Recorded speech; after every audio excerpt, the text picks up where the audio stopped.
মানুষ তোকে instantly like করা শুরু করবে এই 3টে পয়েন্টের জন্য। প্রথম, কখনো ওভার এক্সপ্লেন করতে যাবি না। ধর তুই কাউকে ফোন করলি, আর যদি বলে ভাই এতক্ষণ ধরে ফোন করছিলাম কোথায় ছিল, সে যদি বলে ভাই চার্জ ছিল না, কাল রাতে জানিস এই হয়েছে, এইসব মানুষ খুব ইরিটেটিং লাগে। ওভার এক্সপ্লেন করতে এত কিছু জিজ্ঞেসই করিনি তোকে। এবার ধর তুই আরেকজনকে ফোন করলি, বলে ভাই এতক্ষণ ফোন করছিলাম কোথায় ছিল, সে যদি বলে ভাই পাশেই ছিল শুনতে পাইনি, বল না কী হয়েছে। কি ডাইরেক্ট পয়েন্টে আসে, এইসব মানুষ আমাদের খুব পছন্দ। দ্বিতীয় হচ্ছে ডিবেটে কখনো জড়াবি না।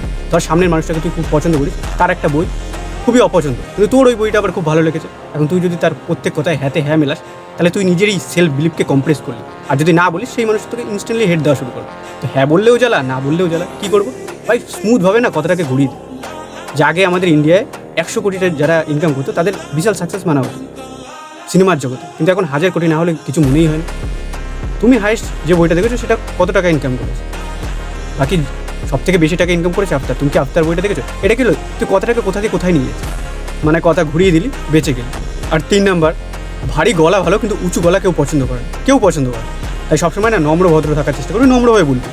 একবার বলবি, দুবার বলবি, 3বার বলবি, তারপরেও যদি না শোনে তখন 3বারের বার পেরিয়ে গেলে, তখন হিট হলে তখন একটা রাফ কথা বলবি, ওটা মানে যায়। কিন্তু যারা সবসময় উগ্র মেজাজ থাকে, কর্কট সুর, তাদের কেউ পছন্দ করে না। সবসময় যারা রাখে, দেখ পুজোর মরশুম, পারলে এই 3টে পয়েন্ট কাজে লাগাস।